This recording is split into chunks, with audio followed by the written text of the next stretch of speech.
Salut Pissom et bienvenue dans cette nouvelle version de l'épisode 1 de Histoire Alsace sur les drapeaux alsaciens. Pourquoi une nouvelle version, vous allez me demander? Eh bien, parce que depuis la dernière fois, j'ai trouvé de nouvelles images, de nouvelles vidéos. Je vais inclure des dates que j'avais oubliées ou ignorées la première fois, ainsi que d'autres faits historiques et d'autres analyses historiques. Et puis surtout, il y a ce bruit de fond. Ce son. Et donc, toutes ces raisons font que j'avais envie de refaire l'épisode 1. Par contre, au fil du temps et au fil du montage, je me suis rendu compte que l'épisode était un petit peu long, genre à peu près une demi-heure, ce qui fait que il y aura cette version qui ne va pas changer, qui va durer une demi-heure. Mais pour ceux qui ont envie de le voir de manière succincte, eh bien j'en ai fait une autre version qui sera divisée en 3 parties. Pour ceux qui sont sur ordinateur, le lien devrait apparaître quelque part par là. Oui, je crois que c'est par ici. Et pour ceux qui sont sur smartphone, il y a normalement une suggestion qui va apparaître là-haut. Un i dans un rond, vous aurez juste à cliquer dessus et vous aurez le lien. Donc si vous êtes plus fan de les voir de manière successive, je vous laisse quelques secondes pour cliquer sur les liens.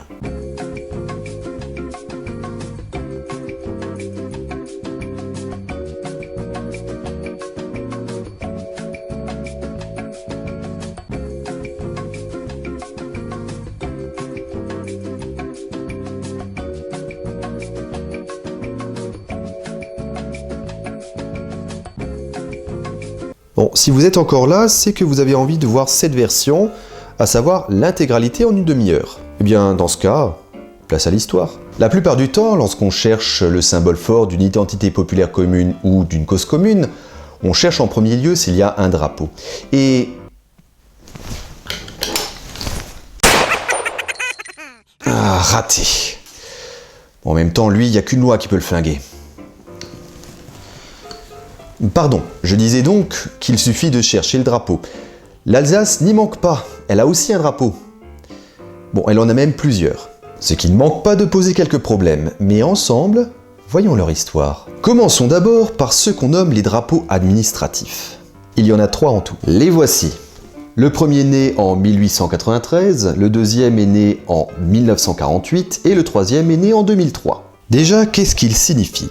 Celui de 2003 est la fusion de 2 blasons, celui du Haut-Rhin ou Haute-Alsace, ou comme on dit en alsacien, S'Eberland, et celui du Bas-Rhin ou Basse-Alsace, ou encore une fois en alsacien, S'Ingerland. Ce drapeau a été adopté pour en remplacer un autre qui a été créé en 1948 et qui est aussi composé pour représenter le Haut-Rhin et le Bas-Rhin, à la différence que celui-ci a été initié non pas par un conseil régional élu, mais par les préfets du Bas-Rhin et du Haut-Rhin. Il n'a d'ailleurs pas tout à fait disparu, il arrive de le retrouver encore sur beaucoup de mairies et la gendarmerie l'utilise depuis le 18 juillet 1968. Il arrive d'en retrouver à l'envers, ensuite d'en trouver énormément de faux. Non, pas de faux gendarmes à l'envers, de faux drapeaux. Je m'explique.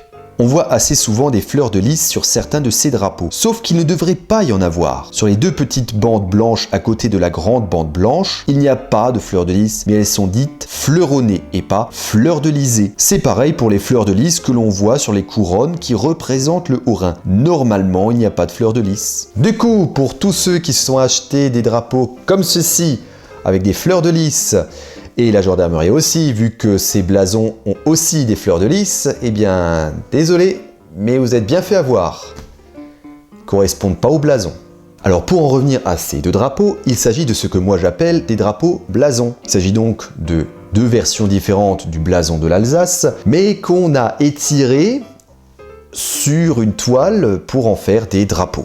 Il en existe d'autres par le monde. Par exemple, il y a Bahreïn, l'Islande, la Bosnie-Herzégovine, Malte, la Suisse aussi, et d'ailleurs tous les cantons suisses. Si on parle du tout premier drapeau administratif, il est né le 7 juin 1893. Alors, le contexte historique était un peu différent. Après la guerre franco-allemande de 1870-71, la France signa un traité de paix qui cédait à titre perpétuel l'Alsace et une partie de la Lorraine au tout nouvel empire allemand. Pour symboliser ce nouveau territoire, l'administration lui octroya un drapeau et c'était celui-ci. Alors je dois dire qu'ils se sont pas foulés à Berlin. Ils ont simplement repris le drapeau de l'office impérial aux colonies et ils ont ajouté à la va-vite le blason attribué à l'Alsace-Lorraine le 29 décembre 1891, histoire de dire que voilà, c'est le drapeau de l'Alsace-Lorraine. Mais voyons ce ce blason de plus près. On retrouve bien le blason du Bas-Rhin et le blason du Haut-Rhin juxtaposés, mais cette fois le Haut-Rhin est en haut et le Bas-Rhin est en bas. Sur la partie gauche du blason, la partie droite étant réservée à la Lorraine, l'actuelle Moselle qui formait avec l'Alsace ce qu'on appelait le Reichsland, ou terre d'empire. On peut encore retrouver ce blason, si on est curieux, au Bundestag, le Parlement allemand, ou encore à l'église Saint-Paul de Strasbourg.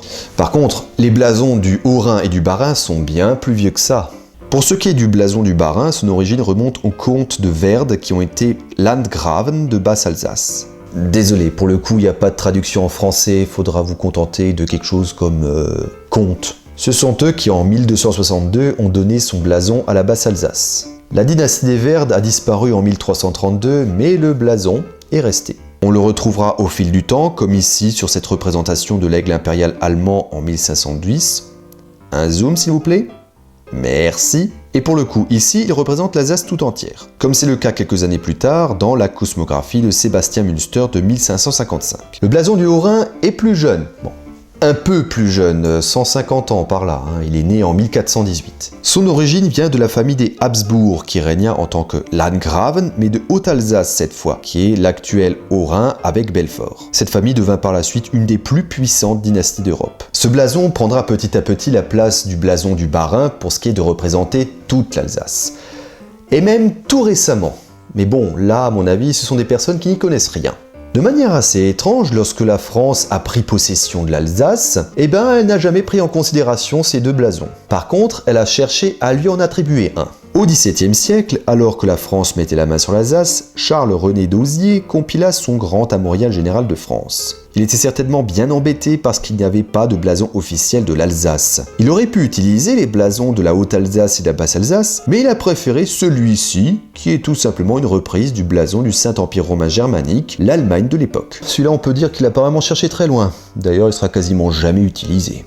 Bon de gras! Et c'est à partir de cette période que nos deux blasons vont faire leur apparition et seront utilisés assez souvent sans par contre jamais être officialisés. Le blason qui fusionne les deux blasons va apparaître sur plusieurs cartes géographiques comme celle-ci qui date de 1635. Quant à celui au blason juxtaposé, sa première apparition remonte à 1717 dans l'histoire de la province d'Alsace du jésuite Louis Laguille. D'ailleurs, on remarquera que la version de 1948 ne suit pas la version originale. Chez Laguille, la Basse-Alsace est à droite et la Haute-Alsace est à gauche. Mais ça reste cette version qui sera officialisée en 1948 par les préfets de l'époque, René Perrat pour le Bas-Rhin et Georges Bernis pour le Haut-Rhin.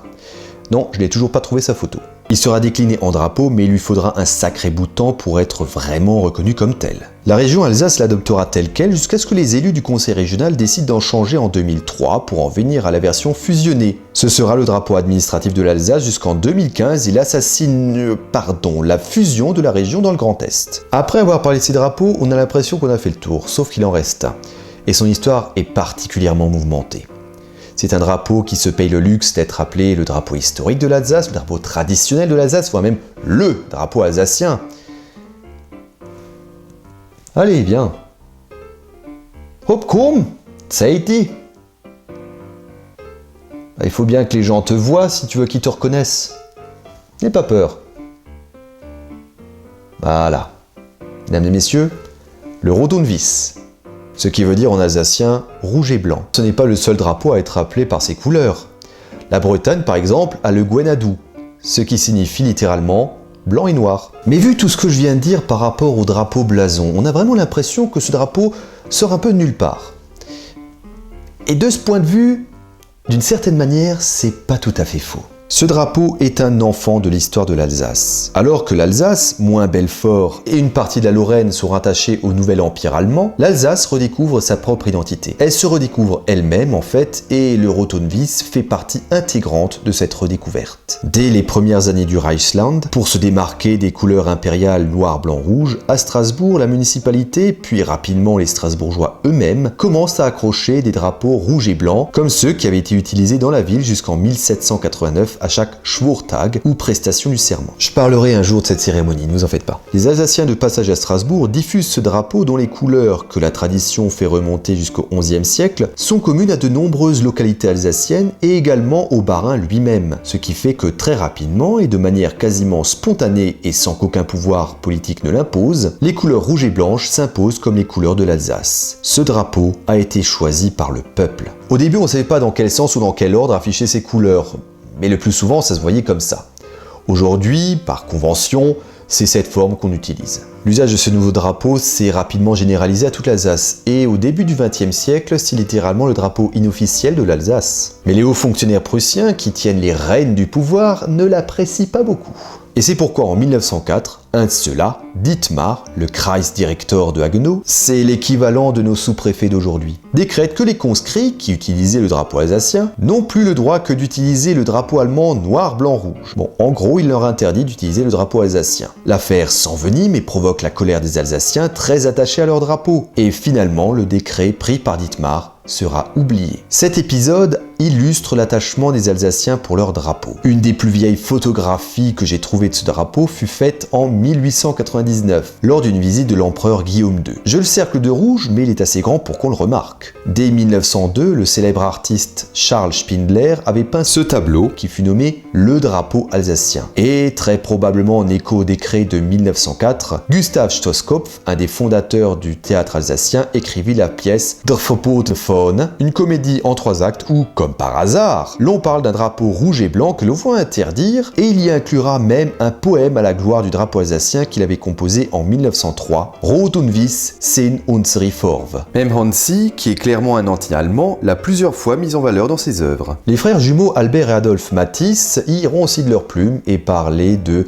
L'Alte Fahne Weiß und Rot. Et en 1911, c'est Emil Wörth qui composera un poème dont les paroles seront celles du Elsässische Fahnenlied, ou chant du drapeau alsacien, qui est aujourd'hui considéré comme l'hymne alsacien. Drapeau de l'Alsace populaire et culturel, il ne lui reste plus qu'une dimension politique. Et autant vous dire que pour les responsables politiques, le Rot und Weiß apparaît comme évident. Jacques Preiss, par exemple, qui avant d'être le nom d'un boulevard de Strasbourg, était celui d'un député alsacien au Parlement allemand de 1893 à 1912. Il avait demandé à l'époque une trêve entre les partis politiques alors que l'on discutait d'une plus grande autonomie pour l'Alsace-Lorraine, jusqu'à ce que notre maison d'Alsace-Lorraine soit construite et que sur son faîte claquent joyeusement les plis du drapeau rouge et blanc. C'est le 25 juin 1912, après plus d'un mois de travail, que le Landtag d'Elsass-Lothringen, en français Parlement d'Alsace-Lorraine, adopte à l'unanimité le drapeau Rot und Weiß avec la croix de Lorraine comme drapeau officiel. La croix de Lorraine n'était pas là pour faire joli, elle était là pour symboliser l'actuelle Moselle avec laquelle l'Alsace formait l'état d'Elsass-Lothringen. Du coup, ce drapeau ignore le drapeau bleu et blanc qu'avaient adopté les Lorrains à l'époque. Avec ce vote, le drapeau Rot und Weiß acquiert non seulement une stature politique, mais également institutionnelle. Mais du fait de tensions entre l'Alsace-Lorraine et Berlin, ce drapeau ne sera jamais officiellement reconnu par les autorités impériales. Ces couleurs ne plaisaient pas aux autorités allemandes, mais elles devaient s'y faire. Par contre, on peut se poser la question de comment elles étaient perçues en France. Eh bien, de l'autre côté des Vosges, était perçu comme le drapeau alsacien. Et j'ai des preuves. Cette affiche de l'exposition internationale de l'Est de la France, qui a eu lieu à Nancy en 1909, et où fut construit un village alsacien traditionnel, montre le drapeau alsacien en bonne place. Pas convaincu, hein? Ouais, c'est vrai, Nancy, c'est un petit peu trop près. 1909, c'est un petit peu trop récent. D'accord. Que dites-vous de ça? Une réplique de la maison Kammerzell de Strasbourg avait été construite à l'occasion de l'exposition universelle qui a eu lieu à Paris en 1900. Cette maison avait comme fonction celle d'être un restaurant et l'on y fit imprimer cette affiche pour en faire la promotion. Le drapeau Rot und Weiß y est clairement représenté. 2 fois! Et que dire de ces conscrits alsaciens qui firent leur service militaire dans l'armée française à Chalon-sur-Saône en 1920, après que l'Alsace soit redevenue française officiellement en 1919. Toutes les maisons de la ville avaient arboré un drapeau Rot und Weiß pour les accueillir. Et c'est une transition rêvée pour parler du sort de ce drapeau pendant la Première Guerre mondiale. Dès les premiers temps de la guerre, le 7 août 1914, les troupes françaises entrent en Alsace. Elles se feront repousser, puis tenteront de nouveau de revenir, mais seront à nouveau repoussées. Au final, il n'y aura qu'un petit bout d'Alsace occupé par les armées françaises. Si l'on pense que le drapeau alsacien n'était qu'un remplaçant en attendant le retour de la France, eh bien, théoriquement, dans cette petite Alsace française, le drapeau français aurait dû être omniprésent et le drapeau alsacien totalement disparaître. Ça n'a pas été le cas. Ces photographies d'époque prouvent la présence du drapeau Rotund-Wiss dans cette partie de l'Alsace, aux côtés du drapeau français. Pierre Loti, écrivain célèbre, officier de marine et académicien, parla dans un article de l'Illustration d'août 1916 de ces drapeaux qui continuaient de jaillir spontanément, comme par magie des fenêtres ouvertes. Drapeau français et aussi drapeau d'Alsace blanc et rouge. Quant au reste de l'Alsace, où depuis le début de la guerre règne une dictature militaire détestée, la majorité de la population sort de préférence les drapeaux alsaciens rouge et blanc lorsque l'armée allemande célèbre une victoire, comme ce fut le cas à Obernai le 26 août 1915, pour éviter d'avoir à afficher les couleurs de l'Empire allemand. Pour les militaires, c'est un acte de révolte grave, mais le gouverneur d'Alsace-Lorraine, le Statthalter, leur a clairement fait comprendre que d'interdire le drapeau alsacien, c'est jouer avec le feu. Avec la fin de la guerre et l'arrivée des troupes françaises, villes et villages d'Alsace se couvrent de drapeaux français bleu, blanc, rouge. Mais à regarder de plus près, ce n'est pas un 100% parfait. Le Rotund-Wiss ne disparaît pas. Il apparaît encore sur les images d'époque, même s'il y a clairement une majorité de bleu, blanc, rouge. Mais après les soldats sont venus les fonctionnaires de la République française, et eux vont être particulièrement maladroits, comme d'ailleurs toute la politique d'intégration, à l'égard des Alsaciens. Commission de triage sur critères ethniques, langue française imposée du jour au lendemain, expulsion arbitraire, tentative de flinguer les lois locales. Vous savez, le genre de mesure qu'on aime moyen dans le coin. Du coup, le drapeau retrouve la dimension politique de contestation qu'il avait du temps du Reichsland. Les différents mouvements de contestation, quel que soit leur bord politique, le mettent en avant lors de leurs manifestations. Et lorsque les mouvements autonomistes alsaciens remportèrent les mairies de Strasbourg et de Colmar, elles y feront flotter le Rotund-Wiss. Même s'il reprend une dimension politique, il est utilisé parce que, pour tout le monde, ce drapeau et le drapeau alsacien. Et c'est pour ça que les différents mouvements, que ce soit de droite jusqu'aux syndicalistes, communistes, en passant même par les catholiques, utilisent ce drapeau. Le drapeau garde également son côté culturel. René Schickele, un auteur alsacien très célèbre, avait publié en 1920 une version augmentée de son recueil de poèmes de 1910 sous le titre Weiß und Rot, rouge et blanc. Et Maurice Betz, un écrivain alsacien qui s'était battu sous l'uniforme français, n'a pas hésité à nommer son premier roman à succès Rouge et blanc. Et il y a une fête religieuse qui affichait encore et toujours le drapeau Rotund-Wiss, c'est la fête Dieu, où le drapeau alsacien était accroché aux côtés des couleurs de la France et de l'Église catholique. En 1933, à l'heure où les choses changent radicalement dans le paysage politique européen, on a aussi l'habitude de se dire que les choses ont également changé pour le drapeau alsacien.